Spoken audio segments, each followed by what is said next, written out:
प्रेमी सज्जनों, कहा गया है कलयुग केवल नाम आधारा, सुमर सुमर नर उतर ही पारा। कि यह कलिकाल नाम पर टिका हुआ है और जो प्रभु के सच्चे नाम का सुमरण करते हैं वो भवसागर से पार उतर जाते हैं। नाम के प्रभाव को हमारे संतों ने, उसकी महिमा को हमारे संतों ने, उसकी ग्लोरी को हमारे संतों ने दर्शाया। और तुलसीदास जी तो यहाँ तक कहते हैं कि राम एक तापस त्रिय तारी, कि मर्यादा पुरुषोत्तम रामचंद्र जी महाराज ने तो एक तपस्वी की जो नारी थी उसका उद्धार किया। राम एक तापस त्रिय तारी, नाम कोट खल कुमत सुधारी, राम भालू कपि कटक बटोरा, श्वेत हेत श्रम किन न थोरा। नाम लेत भव सिंधु सुकाही, करो विचार सुजन मन माही। कि प्रभु राम ने तो एक तपस्विनी जो नारी थी उसका उद्धार किया, अहिल्या का उद्धार किया। अहिल्या जो पाषाणवत हो गई थी, निष्क्रिय हो गई थी, इमोबलाइज हो गई थी, उसको भगवान ने जब स्पर्श किया तो उसके अंदर जागृति पैदा हुई, उसका उद्धार हुआ, उसके अंदर चेतना लौट आई। भगवान राम ने श्वेत बंद रामेश्वर के पुल के निर्माण के लिए भालू बंदरों को बटोरा, उनकी सहायता ली। सभी अपने बड़े बड़े पाषाण लेकर के, पत्थर लेकर के डालने लगे, पुल का निर्माण करने लगे। राम भालू कपिकटक बटोरा, श्वेत हेत श्रम कीन न थोरा। और सेतु के निर्माण के लिए कम श्रम नहीं किया गया, कम मेहनत नहीं की गई। तुलसीदास जी कहते हैं नाम लेत भव सिंधु सुकाही, कि नाम का ऐसा प्रभाव है, नाम की ऐसी शक्ति है कि नाम लेत भव सिंधु सुकाही। ये भवसागर का जो समुद्र है ये सूख जाता है, ड्राइअप हो जाता है, डिहाइड्रेट हो जाता है। करो विचार सुजन मन माही। हे सज्जनों, अपने मन में विचार करो। एक तुलनात्मक अध्ययन के लिए तुलसीदास जी कहते हैं कि तुलना करो कि भगवान ने तो एक तपस्विनी नारी का उद्धार किया और ये जो नाम है प्रभु का, ये करोड़ों व्यक्तियों का उद्धार करता है। प्रभु ने एक पुल का निर्माण किया श्वेतबंद रामेश्वर में, पर नाम लेने से भवसागर ही सूख जाता है। तो निश्चित रूप में जो बातें हमारे संतों ने कही हैं, इसका अपने जीवन के अंदर हम अध्ययन करें, इसके मर्म को समझें। संतों ने बातें मर्म को समझाने के लिए कही हैं। महात्मा बुद्ध एक वृक्ष को प्रणाम कर रहे थे। उनके शिष्यों ने कहा, आप वृक्ष को क्यों प्रणाम कर रहे हैं? तो महात्मा बुद्ध ने कहा कि मेरे प्रणाम करने से अहंकार समाप्त होता है। शिष्यों ने कहा कि हम भी प्रणाम करते हैं। एक शिष्य कहने लगा, हमें आशीष भी मिलना चाहिए अगर हम वृक्ष को प्रणाम कर रहे हैं, वृक्ष आशीर्वाद दे। बुद्ध कहने लगे कि जब तुम प्रणाम करते हो तो आशीष स्वतः प्राप्त होता है। हम जब गुरु की तरफ प्रणाम करते हैं तो हमारा अहंकार समाप्त होता है, और जब अहंकार समाप्त होता है तो जो बाधाएं हमको प्रभु से मिलने में जो बाधाएं आती हैं वो बाधाएं समाप्त हो जाती हैं। आपने देखा होगा किसी चीज़ को आप धरती पर रगड़ो तो फ्रिक्शन होता है, कुछ चीज़ें ऐसी होती हैं जो रोकती हैं। अभी आपने देखा होगा जब रेल चलती है बड़ी तेज़ी से तो फ्रिक्शन काम करता है, उस फ्रिक्शन को मिनिमाइज करने के लिए कुछ जगह ऐसी रेलों के बारे में सोचा गया जो लेविटेट करती हैं, अर्थात पटरी से ऊपर चलती हैं। तो फ्रिक्शन को मिनिमाइज करने का एक अध्ययन किया गया और लेविटेशन के जरिए ट्रेन जो है वो पटरी के ऊपर ही ऊपर चले, स्पर्श ना करे, तो फ्रिक्शन और कम हो जाएगा। इंजनों में तेल डाला जाता है फ्रिक्शन को कम करने के लिए। ऐसे ही जब प्रभु की खोज में हम निकलते हैं तो माया का फ्रिक्शन आता है, लोभ का फ्रिक्शन आता है, अहंकार का फ्रिक्शन पैदा होता है जो हमें हमारे लक्ष्य तक पहुंचने नहीं देता है। तो इस फ्रिक्शन को कम करना है तो हम जब प्रणाम करते हैं तो अहंकार समाप्त होता है। गुरु के आगे प्रणाम करेंगे, गुरु का आशीर्वाद प्राप्त होगा। तो हमारे संतों ने नाम की महिमा को समझाया है। और आप जानते हैं कि हम लोग अवतारवाद में विश्वास करते हैं। जब जब होए धर्म की हानि, बाढ़ें असुर अधम अभिमानी, तब तब प्रभुधर मनुज शरीरा, हरे कृपानिधि सज्जन पीरा। आपने देखा होगा पृथ्वी पर नाना प्रकार से आक्रमण हुए, पृथ्वी को राक्षस छीन के ले गए।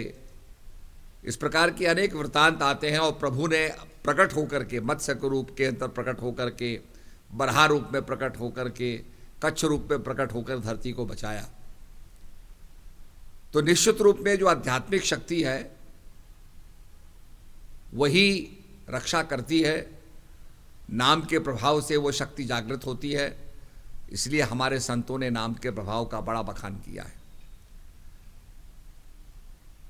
यहां तक कहा गया है कि सुमर पवन सुत पावन नामू, अपने बस कर राख्यो रामू। हनुमान जी ने उस पावन नाम का सुमरण किया और राम को भी अपने वश में कर लिया। राम तो सब जगह विद्यमान है। राम रामेति रमे रामे मनोरमे, सहस्र नाम तातुल्यम राम नाम वरानने। जो सबके अंदर रमण करता है, दैट विच इज ऑम्नी प्रेजेंट, जर्रे जर्रे में व्याप्त होने वाली शक्ति। पर उस नाम के प्रभाव से, सुमरण के प्रभाव से हनुमान जी ने राम को भी अपने वश में कर लिया। उस परम सत्ता को जो जर्रे जर्रे में व्यापक है उसको कंट्रोल कर लिया। तो ये बड़ी महत्वपूर्ण बात है, समझने की बात है। और जो ध्यान लगाते हैं वो इसको समझ सकते हैं। जब भगवान गोपियों से दूर चले गए तो गोपी भगवान का सुमरण करती रही और भगवान ने अपने संदेशवाहक उद्धव जी को भेजा। तो उद्धव जी आकर के गोपियों के बीच में गोपियों को समझाने लगे, ब्रह्म ज्ञान देने लगे। गोपियों का प्रेम, गोपियों का सुमरण, गोपियों की, क्योंकि भगवान दूर थे तो जो दूर चीज़ होती है उसको ज़्यादा याद किया जाता है, उसकी स्मृति ज़्यादा बनी रहती है। आज निश्चित रूप में आपने देखा होगा लोग सोशल डिस्टेंसिंग की बात कर रहे हैं, देह दूरी की बात कर रहे हैं, पर इसके साथ साथ जो भगवान का भजन करते हैं वो देह दूरी के साथ भी उनका सुमरण भजन निरंतर रहता है। सुमरण के माध्यम से उनका लिंक बना हुआ है। ये संसार में आना जाना लगा हुआ है। जब समुद्र मंथन हुआ, समुद्र के मंथन से लक्ष्मी जी निकली, समुद्र के मंथन से विष निकला, हलाहल विष निकला। सभी देवताओं ने भगवान शंकर से प्रार्थना की कि आप विष का पान करें, और इसी समुद्र मंथन से अमृत निकला। उस अमृत को भगवान विष्णु सुंदरी के रूप में बांटने लगे। जो जो योग्य व्यक्ति थे उनको बांटने लगे, देवताओं को पिलाने लगे। राहु केतु ने भी वेश बदल करके उसका पान किया और भगवान ने सुदर्शन चक्र से राहु के सिर छेदन कर दिया। राहु का गोत्र पैठानी था, तो राहु का सिर जब गिरा पैठानी में तो उस जगह का नाम पैठानी हो गया। इस प्रकार से जो अमृत है वो क्या है ये हमें समझना है। खासकर ये कोविड-19 में जब कोरोना काल है, जगह जगह समाचार आते हैं किस प्रकार से लोगों में संक्रमण हो रहा है, लोग मर रहे हैं। अभी हाल ही में आपने ब्रिटेन के बारे में, लंदन के बारे में सुना होगा कि वहाँ एक बड़ा भयानक स्ट्रेन पैदा हो गया है। तो कहने का अभिप्राय है कि इस जो शरीर की नश्वरता है ये नाश हो जाएगा, इसका जो आए हैं सो जाएंगे, राजा रंक फकीर, एक सिंहासन पर चला एक बांधा जाए जंजीर। जो संसार में आया वो जाएगा। He who is born will also depart from this world. जो आया है संसार में, संसार से जाएगा, तो संतों ने कहा है। और साइंस का भी लॉ है, every action has equal and opposite reaction. हर क्रिया की प्रतिक्रिया होती है, जन्म की भी प्रतिक्रिया मृत्यु के रूप में होती है। तो ठीक इसी प्रकार से जन्म और मरण के बीच में जो अमृत है, जिसका नाश नहीं होता, जिसके लिए भगवान श्री कृष्ण महाराज कहते हैं गीता के अंदर, नैनम चिंतन्ति शास्त्राणि नैनम दहति पावका न चैनम क्लेदन्ति तापो नाशोषति मारुत। हे अर्जुन, ये आत्मा अजर अमर और अविनाशी है, इसका नाश नहीं होता है। ना इसको वायु सुखा सकती है, ना अग्नि जला सकती है। जिसको साइंस कहती है the energy can neither be created not it can be destroyed. शक्ति का जन्म नहीं होता, शक्ति का मरण नहीं होता। वो अनादि शक्ति, प्रभु के नाम की शक्ति, प्राइमोर्डियल वाइब्रेशन की शक्ति जो हम सबके हृदय के अंदर विराज रहा है, वो अनादि वाइब्रेशन जो है, अनादि नाम जो है, उसका नाश नहीं होता, वो अविनाशी है। इसीलिए आपने देखा होगा शरीर पैदा होता है, शरीर का नाश होता है। आत्मा पैदा नहीं होती, आत्मा का नाश नहीं होता। उस शक्ति का न जन्म होता है न मरण होता है। और भगवान कहते हैं अस्त्र शस्त्र उसको काट नहीं सकते हैं। वो जो अमृत है, जिसका मरण नहीं होता, जो नेक्टर है, उसे हमें समझना है। और ये कुंभ का पर्व, कुंभ माने होता है घड़ा, घड़े का पर्व जिसमें अमृत था, वो इस दिशा की ओर हमें प्रेरित करता है कि मानव इस क्षणभंगुर संसार के अंदर, जहाँ क्रिएशन हो रही है, प्रलय हो रही है, जन्म हो रहा है, प्रलय हो रही है, एनाबॉलिक कैटाबॉलिक ये प्रोसेस चल रहे हैं। सेल कार्बन से मिलकर कार्बन डाइऑक्साइड में परिवर्तित हो रहा है, प्राण अपान क्रिया चल रही है। इसके अंदर जो अमृत है, ना बदलने वाली, जिसका विनाश नहीं होता है, उस शक्ति को पहचानो। तो आत्मा की अमरता की तरफ इशारा करते हैं, आत्मज्ञान की तरफ इशारा किया गया है। और इसका कहा है, सुख को मारो शिल्पे जो नाम हृदय से जाए, बलहारी व दुख की जो पल पल नाम रिटाए। संत कहते हैं कि जो सुख प्रभु के नाम को भुला देता है, ऐसे सुख से मुझे कोई प्रयोजन नहीं है। बलहारी व दुख की, मैं उस दुख को अंगीकार करूंगा जिसके कष्ट में बार बार मुझे प्रभु की याद आती है। तो सुख को मारो शिल्पे जो नाम हृदय से जाए, बलहारी व दुख की जो पल पल नाम रिटाए। उसकी बलहारी है जो भगवान की याद कराता है। तो कहने का मतलब कितना भी कष्ट हो, भगवान को भूलना नहीं चाहिए, प्रभु के नाम को भूलना नहीं चाहिए। और निश्चित रूप में वही हमारा तारणहार है, वही हमारा कल्याण करने वाला है। कुछ समय पहले मेरे पास एक संत आए, तो वो टेलीविजन इंटरव्यू दे रहे थे। बड़ी अच्छी बात उन्होंने कही कि भाई बहुत सी दवाइयाँ आ रही हैं, वैक्सीन आ रही हैं, परंतु सबसे बड़ी चीज़ यह है कि हम अपनी प्रतिरोधक क्षमता को बढ़ाएं, अपनी इम्यूनिटी को बढ़ाएं। हमारा खान पान ऐसा हो जो हमारे अंदर एंटीबॉडीज को बढ़ाए। और बात सच्ची है, अगर हमारे अंदर प्रतिरोधक क्षमता बढ़ती है, इम्यूनिटी बढ़ती है, तो किसी बीमारी का आसानी से हम निस्तारण कर सकते हैं। कई लोग होते हैं जो कहते हैं साहब हमको तो जुकाम भी नहीं होती, क्योंकि शरीर के अंदर प्रतिरोधक क्षमता होती है। तो अपने शरीर की शक्ति बढ़ाना, अपने आप को जानना, अपने अंदर उस अमृत को तलाश करना। अपन को आप ही में पायो, शब्द ही शब्द भयो उजियारो, सतगुरु भेद बतायो, अपन को आप ही में पायो। तो हमारे संतों ने इंट्रोवर्ट होने के लिए कहा है, अपनी जो सुषुप्त शक्ति है उसको जागृत करने के लिए कहा है। और गुरु महाराज के दिशा निर्देशन में हम आगे बढ़ें। आपने देखा होगा, जैसे हम नित्य प्रतिदिन भोजन करते हैं, इसी प्रकार से आत्मा को भी खुराक चाहिए, आत्मा को भी भजन सुमरण चाहिए। इसीलिए कहा है, हमारे ऋषि मुनियों ने कहा है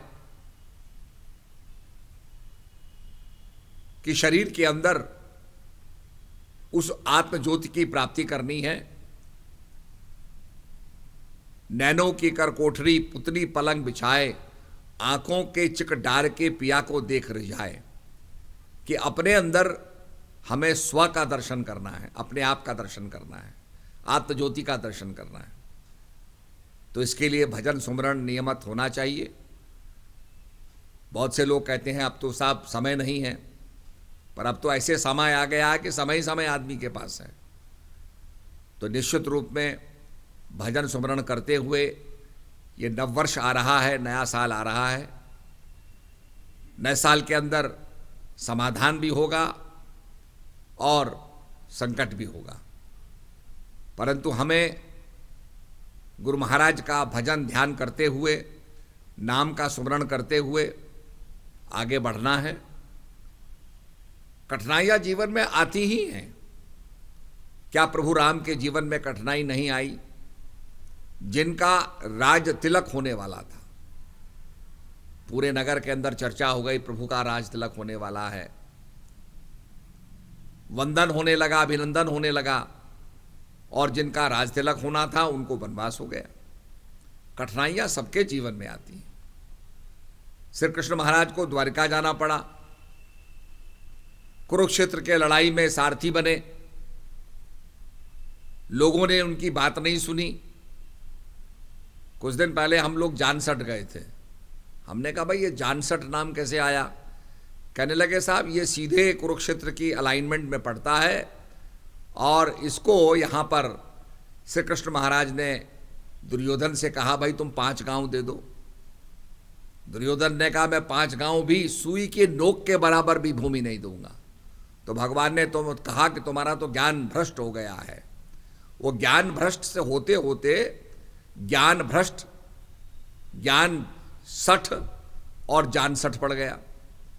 तो कई तो ऐसे नाम हैं, अगर उसके मूल में जाएं तो उसकी वास्तविकता पता चलती है। तो हमें ज्ञान भ्रष्ट नहीं होना है, ज्ञान को प्राप्त करके अपने जीवन का कल्याण करना है। और ये ऐसा रास्ता है, महाजनो ये न गता सपंथा, ये वो रास्ता है जिस पर महाजन चल करके और उन्होंने आत्मज्ञान की प्राप्ति की है। तो इसी रास्ते पर चल करके अपना कल्याण करें, ये सनातन मार्ग है, और इसी रास्ते पर चल करके मानव का कल्याण होता है। लड़ाई के अंदर संघर्ष होता रहा, कुरुक्षेत्र का युद्ध होते रहा। भगवान ने अर्जुन को दिव्य ज्ञान दिया, और अर्जुन उस ज्ञान प्राप्त करने के बाद कहता है, हे प्रभु मेरा अंधकार समाप्त हो गया है, नष्टो मोह स्मृति लब्धा। हे प्रभु मेरा अहंकार नष्ट हो गया है, मेरी स्मृति तरोताज़ा हो गई है, और आपके आदेश अनुसार, आपकी आज्ञा का पालन करने के लिए मैं धर्म की स्थापना करूंगा। तो समय समय पर धर्म के रास्ते पर हमको चलना है, तभी हमारा कल्याण होगा। और यही चीज़ें साधु संत महापुरुष हमारी कथाएं जिनको हम सुनते हैं यही बात को प्रतिपादित करती हैं। शंकर भगवान भी आपने देखा होगा ध्यानवत रहते हैं। महामंत्र जो जपत महेशु काशी मुक्त हेतु उपदेशु। शंकर भगवान भी ध्यानवत होकर के उसी महामंत्र का जाप करते हैं। सब मंत्रों में जो महामंत्र है जिसका शंकर भगवान भी सुमरण करते हैं और काशी में मुक्ति के लिए जिसका उपदेश देते हैं। मुक्ति माने जन्म मरण से आनंद की ओर। जैसे आपने देखा होगा इनर्ट गैस होती है। जब पहले पहले बिजली का बल्ब बनाया गया तो उस बल्ब के अंदर बिजली डाली गई, फिलामेंट लगाया गया, तो लोगों ने देखा कि बल्ब जलने के बाद फिलामेंट जल गया। लोगों ने कहा भाई ये जल क्यों रहा है।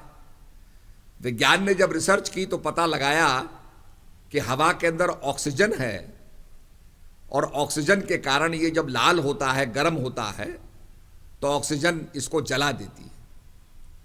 तो उन्होंने कहा कि अगर हम ऑक्सीजन हटा देते हैं तब तो यह नहीं जलेगा। तो बड़ी मुश्किल से बल्ब का निर्माण किया गया।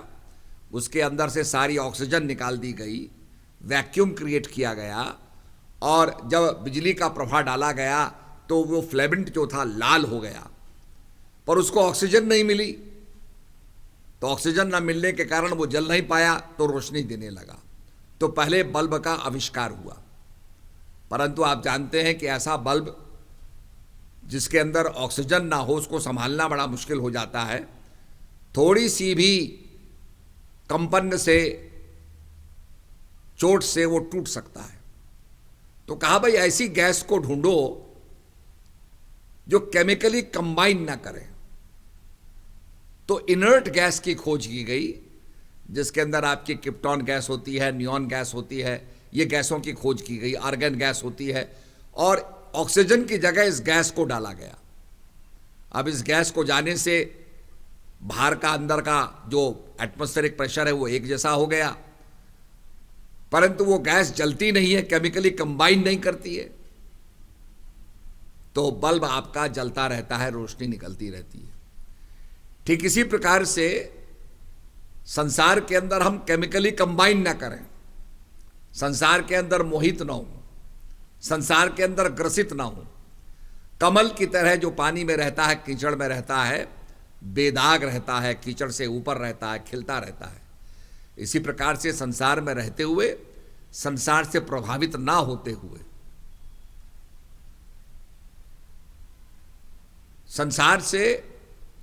संसार में लिप्त ना होते हुए प्रभु का स्मरण करें।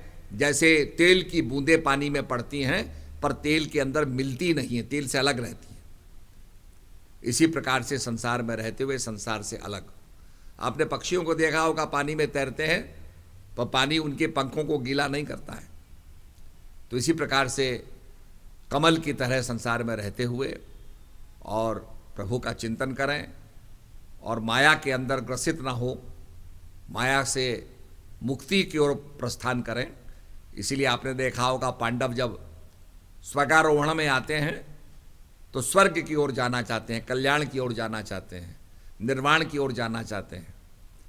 पर जिस जिस के अंदर मोह आता गया, जिन जिन पांडवों ने द्रौपदी की तरफ देखा, द्रौपदी गल रही है, भाई गल रहा है, जिस जिस के अंदर मोह आया वो पांडव आगे नहीं पहुंच पाए। केवल युधिष्ठिर महाराज आगे चलते चले गए। उनके अंदर मोह नहीं था, निर्लिप्तता थी। वो आगे बढ़े, उनके साथ एक कुत्ता था। स्वर्ग से देवता आ गए, महाराज आप विमान में बैठिए, पर ये आपके साथ जो आया है ये नहीं जाएगा, ये कुत्ता नहीं जाएगा, कुत्ता स्वर्ग में नहीं जाता है। तो धर्मराज युधिष्ठिर कहने लगे, इतनी बड़ी यात्रा करने के बाद स्वर्गारोहण के रास्ते पर ये मेरा साथ इसने नहीं छोड़ा, मैं इसे कैसे छोड़ सकता हूं? अगर ये नहीं जाता है तो मैं भी नहीं जाऊंगा। इतना कहना था देवता अति प्रसन्न हो गए, कहने लगे महाराज ये कुत्ता नहीं है, ये तो धर्मराज है, आपने इनका साथ नहीं छोड़ा, आइए आप प्रवेश कीजिए, स्वर्ग के विमान में बैठिए। और आशीर्वाद दिया गया उनको। तो कहने का मतलब यह है कि जो मोह के कारण संसार के अंदर उलझते नहीं हैं, इंटैंगल नहीं होते हैं, वो कल्याण के रास्ते पर उनको स्वर्ग प्राप्त होता है, उनको कैवल्य प्राप्त होता है।